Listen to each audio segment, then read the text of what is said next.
সম্প্রতি বাংলাদেশ ক্রিকেট বোর্ডে ঘটে গেল অকল্পনীয় ঘটনা। ক্রিকেটারদের নিয়ে বিসিবি পরিচালক নাজমুল ইসলামের বিতর্কিত মন্তব্যের প্রতিবাদে বুধবার রাতে তার পদত্যাগ চেয়ে খেলা বয়কটের আলটিমেটাম দেয় ক্রিকেটারদের সংগঠন কোয়াব। আজ দুপুরের মধ্যে সময়ও বেঁধে দেওয়া হয়, তবে নাজমুল পদত্যাগ করেননি। ক্রিকেটাররাও দুপুর 1টায় শুরু বিপিএলের ম্যাচ বয়কট করেন। এর কিছুক্ষণ পরই বিসিবি পরিচালক নাজমুলকে অর্থ কমিটি থেকে সরিয়ে দেওয়ার কথা জানিয়েছে।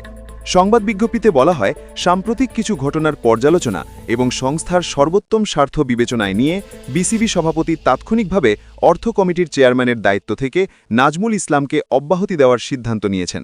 নেটিজেনদের মন্তব্যসমূহ যাচাই করলে বোঝা যায় তিনি একজন সৎ এবং অভিজ্ঞ পরিচালক। হঠাৎ তার বিরুদ্ধে ক্রিকেটারদের আন্দোলন কেন? যিনি আন্দোলনের নেতৃত্ব দিচ্ছেন তিনি বাংলাদেশ ক্রিকেটারদের সংগঠন কোয়াবের প্রধান মিঠুন।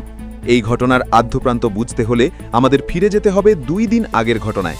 মুস্তাফিজুর রহমানকে আইপিএল থেকে নিষিদ্ধ করার পর অন্তর্বর্তীকালীন সরকার এর তীব্র নিন্দা জানায় এবং আসন্ন টি-20 বিশ্বকাপ ভারতে খেলতে যাবে না বলে সাফ জানিয়ে দেয় অন্তর্বর্তীকালীন সরকারের ক্রীড়া উপদেষ্টা আসিফ নজরুল।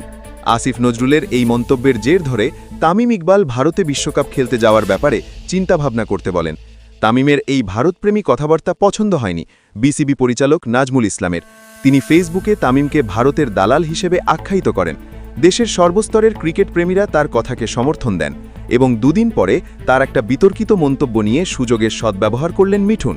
কে এই মিঠুন? মিঠুন কি তামিমের হয়ে কাজ করছে? আসুন আমরা এই বিতর্কিত ক্রিকেটারের আমলনামা দেখি। তিনি কেরিয়ারে টেস্ট ম্যাচ খেলেছেন 10টি, অর্ধশত 2টি, নেই কোনো শতরান। ওয়ানডে খেলেছেন 34টি, অর্ধশত 6টি, এখানেও সেঞ্চুরির ঘরটা শূন্য। টি-20 খেলেছেন 17টি, 4টি অর্ধশত। সেঞ্চুরি তো অনেক দূরের কথা। এ তো গেল আন্তর্জাতিক খেলা। বিপিএলের মতো অভ্যন্তরীণ টি-20 ম্যাচ খেলেছেন 223টি, সেখানেও দেখা নেই একটা সেঞ্চুরির। বাজে পারফরম্যান্সের ওপর বাজে পারফরম্যান্স করায় বাদ পড়েছেন দল থেকে। এই ধরনের ক্রিকেটারদের মুখে যখন একজন সৎ অভিজ্ঞ লোকের পদত্যাগের কথা ওঠে, তখন বিষয়টি চিন্তার বিষয় হয়ে ওঠে দেশের ক্রিকেট প্রেমীদের মাঝে। একজন ক্রিকেট ভক্ত হিসাবে আপনার মতামত কি? কমেন্টে জানাতে পারেন।